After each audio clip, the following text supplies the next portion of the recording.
the Pilgrims' perseverance. They really are incredible examples of endurance and faith, and I really hadn't thought about it that much, other than the fact that, yeah, they went through a lot. But when you start listing it out, okay, so they left everything familiar. They left the homes that they knew, the farms, the businesses, the family, everything they were familiar with. And they left without the expectation of seeing England again. Now, very different from the people who went to Jamestown. To Jamestown, you had people, you didn't have pilgrims going. The closest they came to somebody of faith was the pastor, who was considered safe because he wasn't threatening and wouldn't annoy them with the Bible. Um, and so the Jamestown, it was all about the gold. In fact, they had heard rumors that the chamber pots were made of gold. Chamber pots, basically, as close as you got to an indoor toilet at that point, um, made of gold. And they thought they would be going back to England with uh, great wealth, and that's why they came. The Pilgrims came not knowing what they were facing, very much like Abraham leaving Ur, just going. And most of them never saw England again. And so they chose what they were convinced of rather than just being comfortable. And obviously, they were going because they wanted freedom, the freedom to worship God. That was the principal freedom they wanted. And as you consider them, they they tried to flee England initially, and they went to Holland, and that failed. Okay, and so many people after one failure would give up. Hey, we tried. That's it. I'm spending the rest of my life just living relatively incognito back in England. Their first escape to Holland wound up, they were betrayed and they were arrested. And they tried again the next year, and that's when they succeeded, when they left uh, taking the Mayflower. So they didn't quit, even though they had failed publicly. And for many people, they'll continue on if it's a private failure, but if it's public, they won't.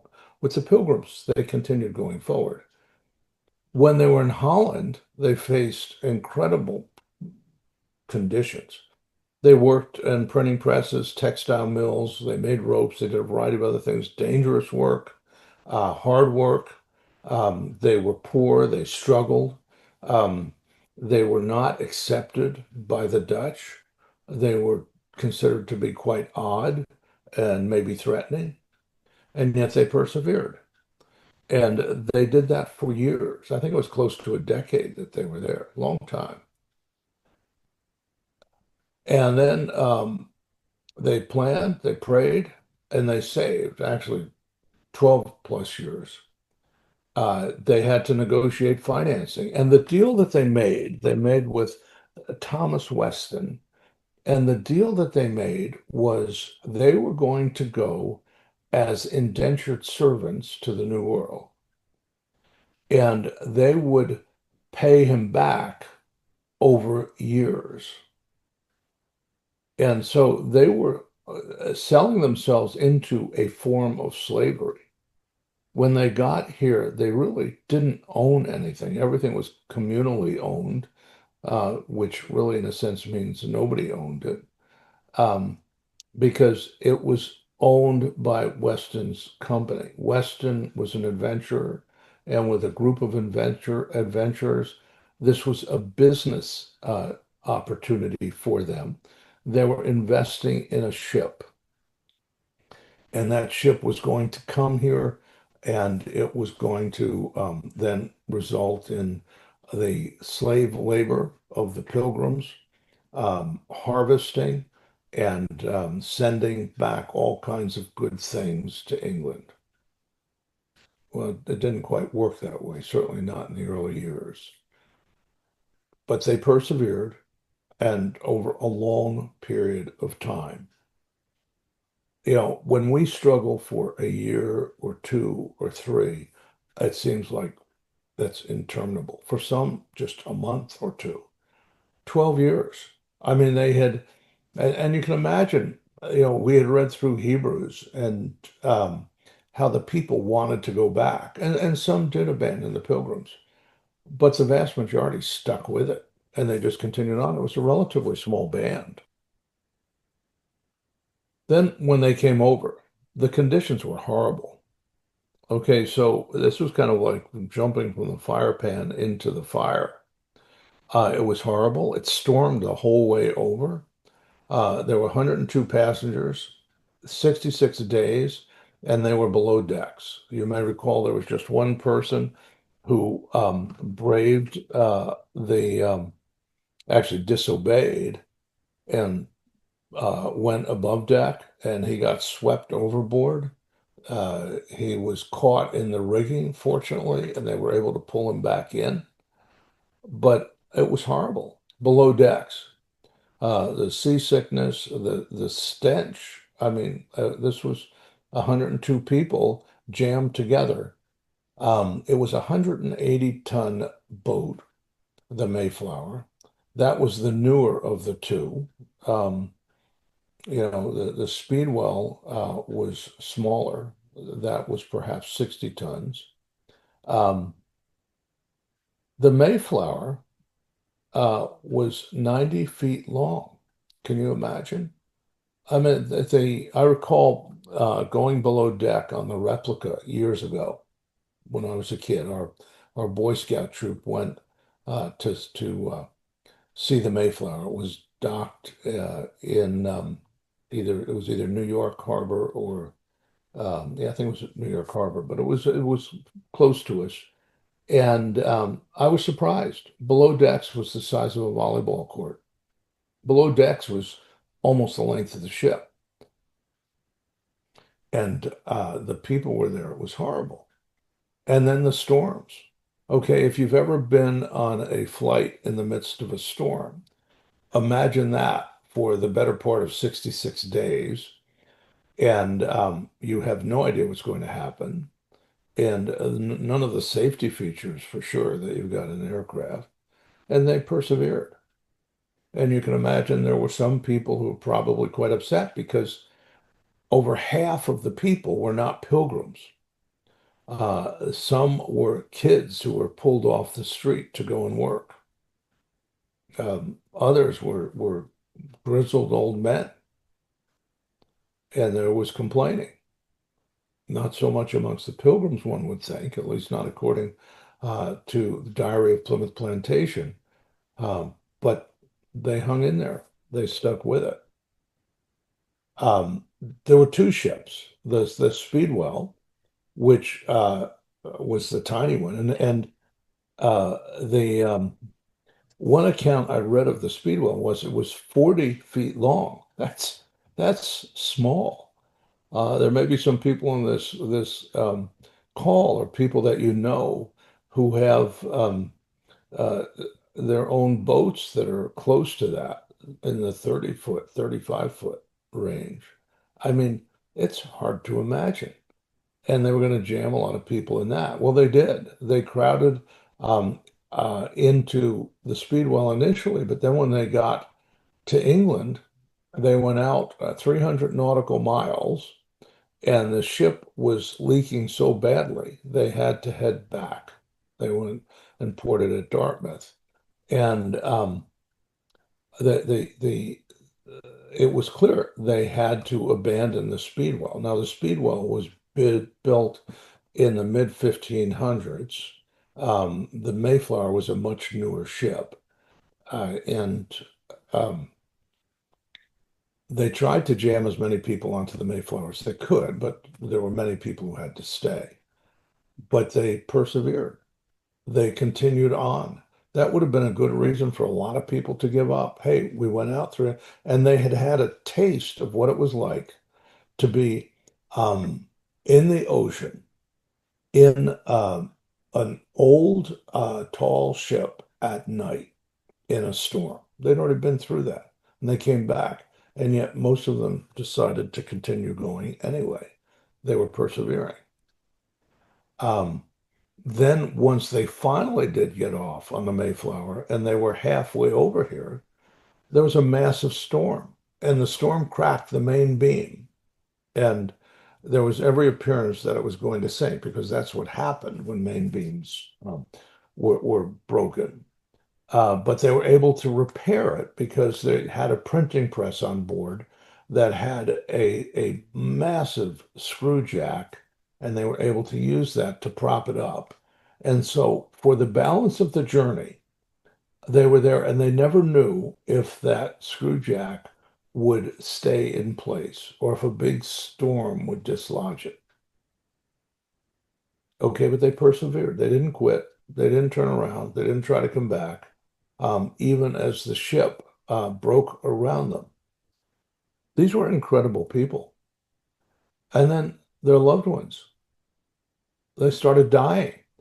Half of them died the first winter, 14 of 18 wives and 13 of 24 husbands, and a great many children. So the survivors continued building and caring and just continued to go forward. And they persevered. They bore that grief without giving up their mission. They continued on. Then there was the general sickness.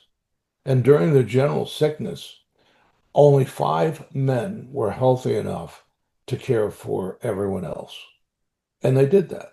They washed the sick, they cooked, they chopped wood, they dug graves, they did everything that needed to be done. They persevered, um, even though you can imagine they had to have been exhausted.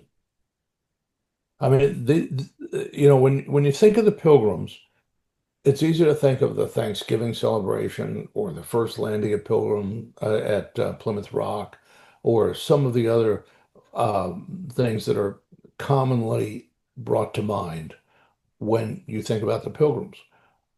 But how rugged these people had to be, how tough they had to be, um, how much they had to persevere. And then they had to bury the dead at night. It was not bad enough that there were only 5 men who could do that, but they had to be buried at night because they were concerned that the Indians would realize how weak they had become. And there were some hostile tribes. The Wampanoag were not, Massasoit and his Indians, but there were some others that were would have come in if they thought that they were that weak. And they had to disguise the graves.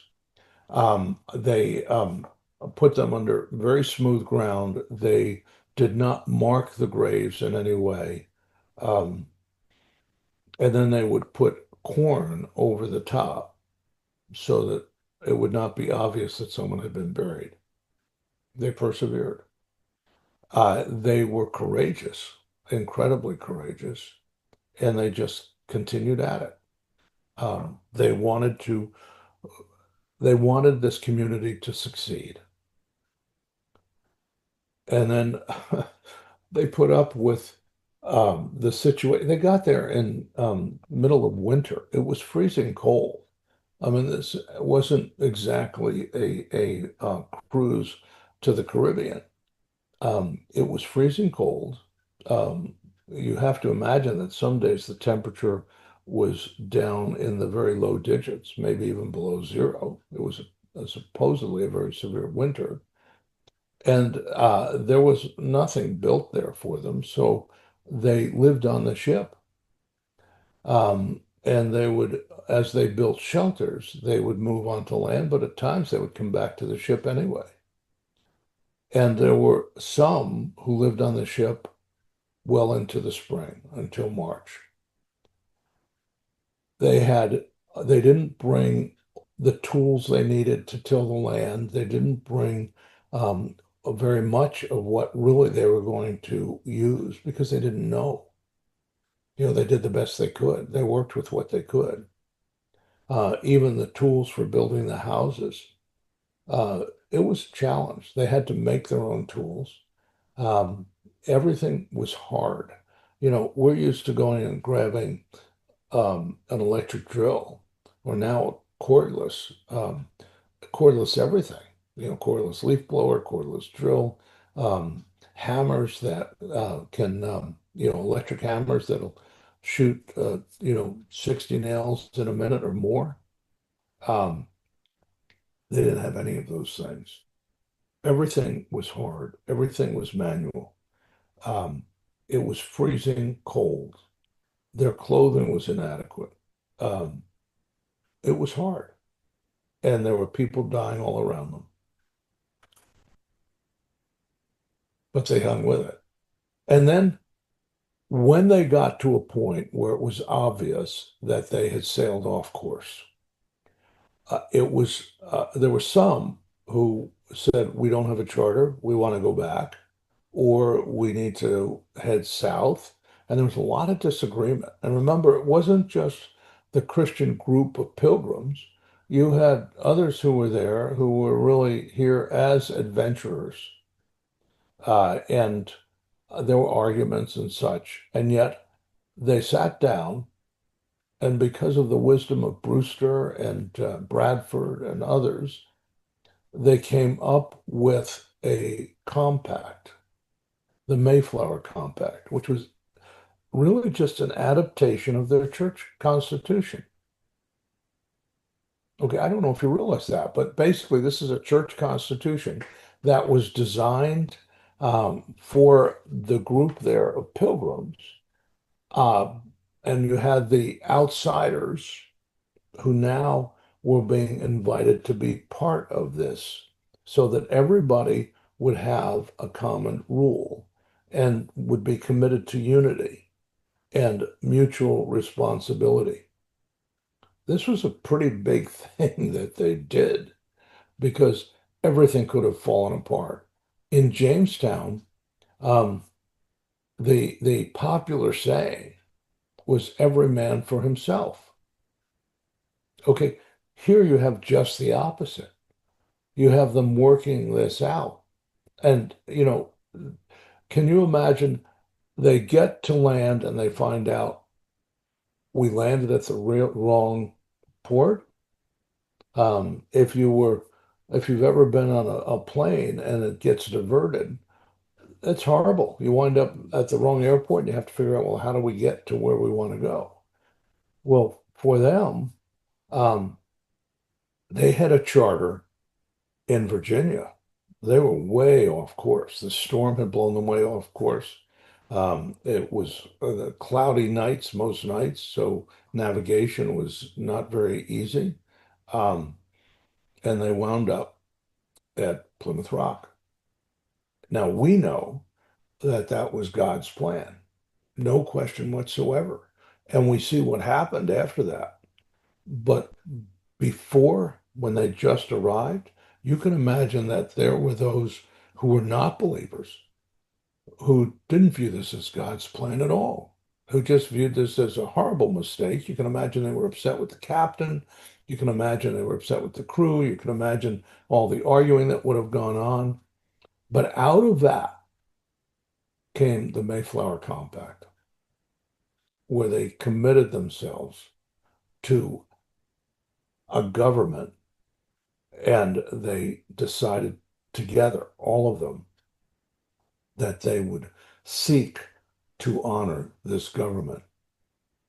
Uh, and so that really became the foundation for the government of free men, certainly here in this world.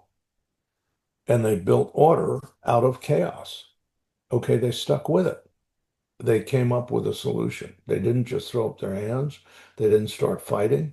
In Jamestown, there was a lot of fighting. There were murders in Jamestown. That didn't happen here. And then they had to learn brand new skills. Okay, whatever they were before, it didn't matter. Whatever their skills were, they had to learn new skills. They didn't know the soil, they didn't know the climate, they didn't know the crops. Um, the most incredible thing is the story of Squanto, God's provision between the Wampanoag Indians and Squanto. Now, Squanto was a Pawtuxet Indian. However, the Pawtuxet tribe that had inhabited that land had all died out.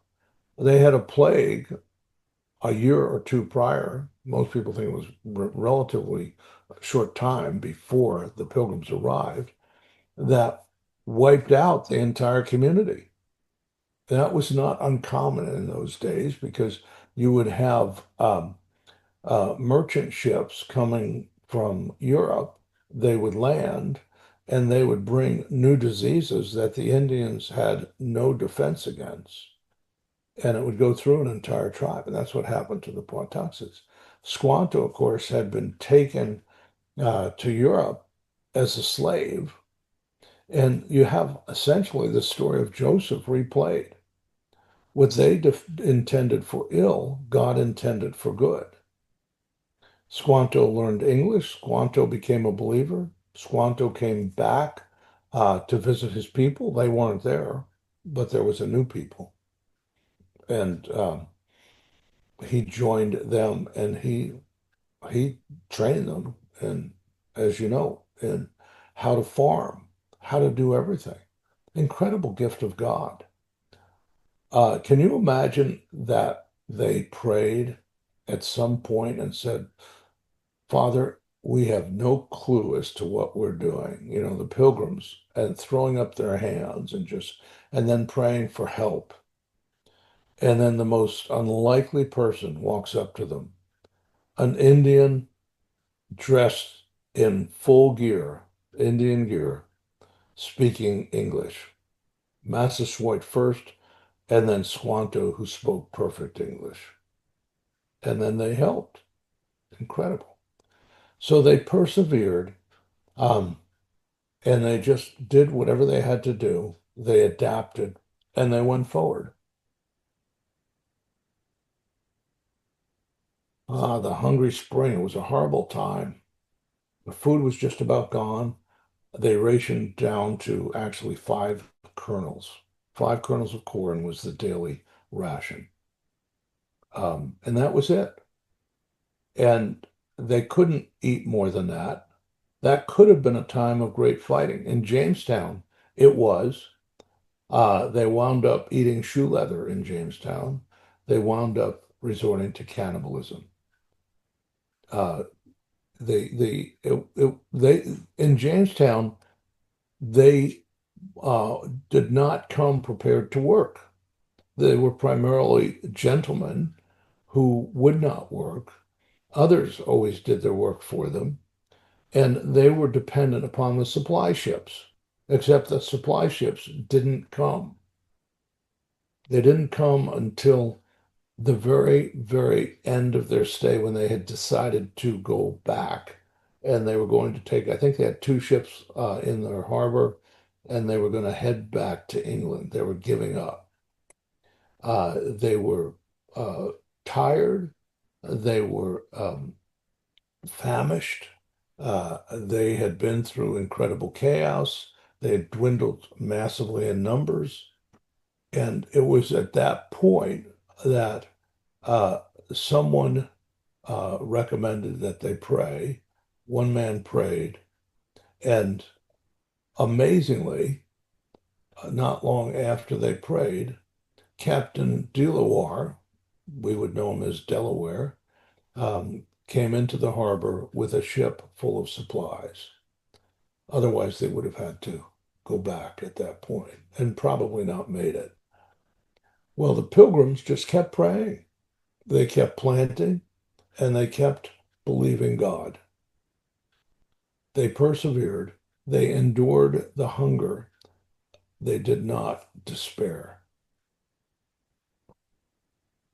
The following year, when they celebrated their Thanksgiving, they had one plate that was 5 kernels of corn to help them remember the starving time. And then the fact that they were able to make peace with the Indians. In Jamestown, they didn't make peace with the Indians. They fought them quite a bit, actually. There were constant wars and battles going on over the time that they were there. But for the Pilgrims, they had a 54-year peace treaty with the Massasoit Indians. And there were times when it was challenging, things happened, and there were multiple situations where fights could have started. Squanto at one point did some things that could have caused everything to collapse. Um, it, Near the end of his life, he betrayed the Pilgrims, and then he repented, and he died a believer, wanting to go to the white man's heaven. The Pilgrims persevered. They pursued peace rather than war, and they found ways to make things work. Okay, that's part of perseverance. Finding a way, compromising, doing the things that are appropriate. When I say compromising, you may recall the passage I've shared a few times in Philippians. Let your willingness to be taken advantage of be an obvious characteristic of your life. Well, in chapter 4, it's actually typically translated, let your moderation be evident to all, or your gentleness, your meekness be evident to all. But that's what it means, to be taken advantage of. That's what they had to agree to things that otherwise they would not have in order to put together a peace treaty with the Indians. And you have to believe that the Indians were amazed by this people who came, who were so sacrificial. And then when they failed in their communal farming. Okay, they were here as basically a communist or socialist community, but beyond that, the government had the means of production. Nobody owned them, and nobody owned any property, and they had failed, and so they were at a point where it wasn't clear what they could do. The and they struggled, and they had to change their whole form of government. Now they had the strangers, who were there with them. And the original plans had been to create a colony exclusively from the exiles in Holland, but the volunteers turned out to be discouragingly few, and Thomas Weston had to recruit dozens of people from London and the surrounding countryside, and even impressed some young children into service. Um, Weston had originally drawn up an agreement with the exiles in Holland, organizing a joint stock company to which he and his merchant friends would contribute money, and the exiles would labor for a period of 7 years. And during this time, all the profits from trade, traffic, trucking, working, fishing, or any means were to be credited to the joint account. And at the end of that time, the profits were to be divided on the basis of the number of shares held by each person. The merchants bought shares at £10 each. The settlers were to earn one share for each person in their household over the age of 16. There were only 27 separatists from Leyden willing to go. Those who went on the voyage, like William Bradford, sold their houses and furniture and gave up their jobs. It was either sail or starve. Okay, so they were totally bought in to a communal society where they would own nothing or next to nothing. Um, Now, it was interesting. Bradford decided he would not take his son John with him, although John came later. Many others took their children. Um, the William White, the Woolcomber took his pregnant wife Susanna and 5-year-old son Resolved. Mary Brewster, the wife of William Brewster, um, uh, brought her two youngest children, but left behind her two older daughters with her son Jonathan, who was 27. Others followed Mrs. Brewster's example and split their families. Francis Cook and Thomas Rogers each brought along a son, but no wife. A few, including Dr. Samuel Fuller and the blacksmith Moses Fletcher, left both wives and children behind.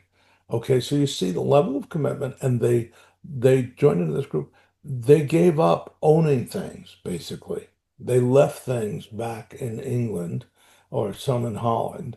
And so to prepare for going, they declared a day of solemn humiliation to seek God's guidance and blessing. Now, remember, this is not the strangers. This is not the people who Weston pressed into service or who were there just for the money, or in some cases to escape something in England. They all came together at their pastor's house, um, and they read the passage from Ezra 8:21. And there at the river at Ahava, I proclaimed a fast that we might humble ourselves before our God and seek of him a right way for us and for our children and for all our substance.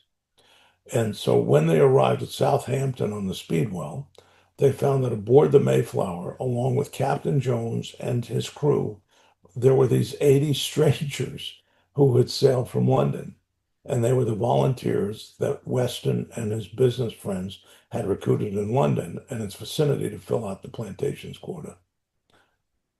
I mean, it's hard to imagine what they went through, and the struggles that continued for several years. Uh, and people were lazy because of this communal system. All property and work was in common, the first true socialism in America. The Pilgrims had agreed with their investors back in England that everything, quote, everything they produced to go into a common store, unquote, or a bank or common account. And then again, and each member of the community was entitled to one common share in this bank. Out of this, the merchant would be repaid until they were paid off. The merchant had to be paid off first. So these were not preferred shares. These were as roughly the equivalent of common stock when everybody else had preferred shares, all the investors. All of the land they cleared and the houses they built belonged to the community. Okay, so everything they did, nobody really even had their own house. Okay, so think about all of the other things that they went through. And then to know that you don't own anything, you're not building up any equity, you're not doing anything, you're just here so that you can be free. William Bradford, the new governor of the colony, recognized that it wasn't working. And he just said in his diary, it was costly and destructive. And he wrote again in the Diary of Plymouth Plantation, for this community so far as it was found to breed much confusion and discontent and retard much employment that would have been to their benefit and comfort. For young men that were the most able and fit for labor and service did repine that they should spend their time and strength. They basically complained that they should spend their time and strength to work for other men's wives and children without any recompense, without any payment. And they thought that that was injustice, he said. And so what Bradford did was he assigned a plot of land to fix this to each family to work and manage as their own. He got rid of the whole commune structure and he assigned a plot of land to each family to work and manage. And whatever they made, however much they made, was theirs. They could sell it, they could share it, they could keep it, whatever they wanted to do. The community began to prosper. The profits allowed them to pay off their debts, which they did, by the way, several times over. Weston sent them excess invoices. He charged them many times what he should have. He was a crook who grossly overbilled them. And then they had very good success. That's what Bradford wrote. For it made all hands, everybody, industrious, so as much more corn was planted than otherwise would have been. And so now their prosperity enabled them to set up trading posts, exchange goods with the Indians. The profits allowed them to pay off their debts to the merchants in London. And then he writes this in his Diary of Plymouth Plantation. And the success and prosperity of the Plymouth settlement attracted more Europeans and began what came to be known. Oh no, he didn't write this. I'm sorry, this is quoted from elsewhere. What was became to be known as the Great Puritan Migration. The word of the success of the free enterprise Plymouth colony spread like wildfire, and that began the Great Migration. Everybody wanted a part of it. There was no mass slaughtering of the Indians. There was no wiping out of the indigenous people. And eventually, in William Bradford's own journal, unleashing the industriousness of all hands ended up producing more than they could ever need themselves. So the trading post began selling and exchanging things with the Indians. And the Indians, by the way, were very helpful. Um, Puritan kids had relationships with the children of the Native Americans that they found. The idea that they were killing the indigenous people, um, uh, you're talking about much, much, much, much later, that there were fights with the Indians, has nothing to do with the first Thanksgiving. The first Thanksgiving was William Bradford and Plymouth Colony thanking God for their blessings. That's the first Thanksgiving. Nothing wrong with being grateful to the Indians. So for sure, there's a lot of gratitude due to the Indians. Um, but the true meaning of Thanksgiving, and this is what George Washington recognized in his first Thanksgiving proclamation, was to thank God for the blessings. And well, when you look at all they went through, you say, well, what blessings? Well, ultimately, the blessings were substantial. And so what we see is that this colony survived. They persevered. And it's an incredible example to us. They called this the New Israel. And now we're starting to see that, yeah, there are links between America and Israel. It's not just the story. Now, they called it the New Israel because they believed that God was done with the Jews. The Jews were scattered all over the world in 1620. There weren't very many of them. There certainly was no nation that was a Jewish nation. Israel was long since dead, almost two millennia dead and gone, swept into the ash bin of history. And so you can understand how they would think that, well, the unfulfilled promises that God has made to the Jews will now be fulfilled in the church. And so they viewed this as being the same as crossing the Red Sea or crossing the Jordan. And they're getting into the promised land, and they view this as the promised land. That's where the idea of manifest destiny comes from, that this is the land that God has given us. And they got here, and instead of the Canaanites, they ran into the Indians. You can see the parallels, so you can understand how they would think that.